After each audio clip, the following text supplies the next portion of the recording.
ഈശോയിൽ സ്നേഹമുള്ളവരെ, ഇന്ന് സെപ്റ്റംബർ 12 വ്യാഴാഴ്ച. വേർഡ് ഓഫ് ഗോഡ് ടുഡേ, 3-ാം മണിക്കൂർ. ഉൽപ്പത്തി പുസ്തകം 21-ാം അധ്യായം 11-ഉം 12-ഉം വാക്യങ്ങളാണ് ഇന്നത്തെ ചിന്തയ്ക്കായി ദൈവം നമുക്ക് തരിക. അതിങ്ങനെയാണ്: തന്മൂലം മകനെ ഓർത്ത് അബ്രാഹം വളരെ അസ്വസ്ഥനായി. എന്നാൽ ദൈവം അബ്രാഹത്തോട് അരുളി ചെയ്തു, കുട്ടിയെക്കുറിച്ചും നിന്റെ അടിമപ്പെണ്ണിനെ കുറിച്ചും നീ ക്ലേശിക്കണ്ട. സാറ പറയുന്നത് പോലെ ചെയ്യുക.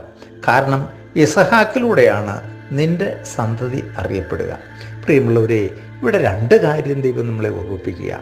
അവൻ്റെ ഹൃദയത്തിൻ്റെ തുടിപ്പറിഞ്ഞ് അവനെ ആശ്വസിപ്പിക്കാൻ കടന്നു വരുന്ന ദൈവം. എന്നാൽ ചില കാര്യങ്ങളിൽ ആവശ്യമില്ലാത്ത മിങ്കിളിങ് ഒഴിവാക്കി വേർപാടിൻ്റെ ജീവിതത്തിലൂടെ കടന്നു പോകണമെന്നുള്ള സൂചനയും തരുന്നുണ്ട്.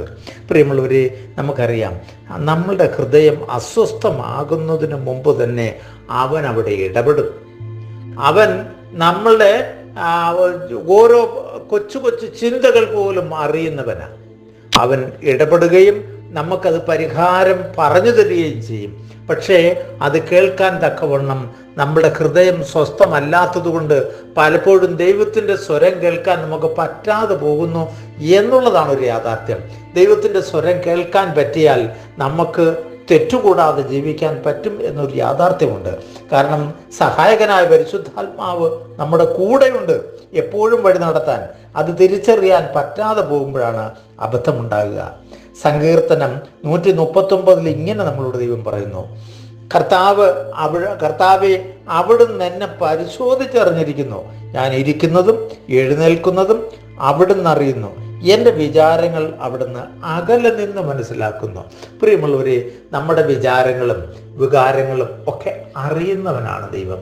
അതുകൊണ്ട് നമ്മുടെ ഹൃദയത്തിൻ്റെ ഭാരം എപ്പോഴും അറിയാൻ കർത്താവിന് പറ്റും.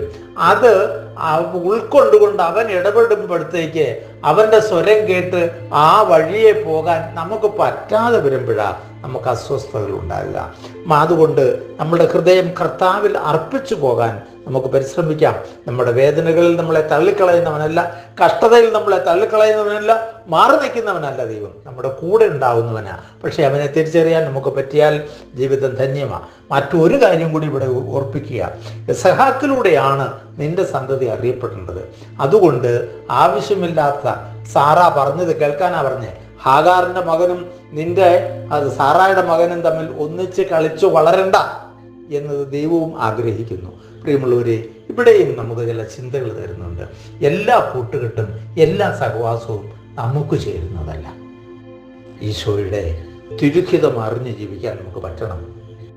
വേർപാടിൻ്റെ ജീവിതത്തിന് വിളിക്കപ്പെട്ടിരിക്കുന്നവരാണ് നമ്മൾ.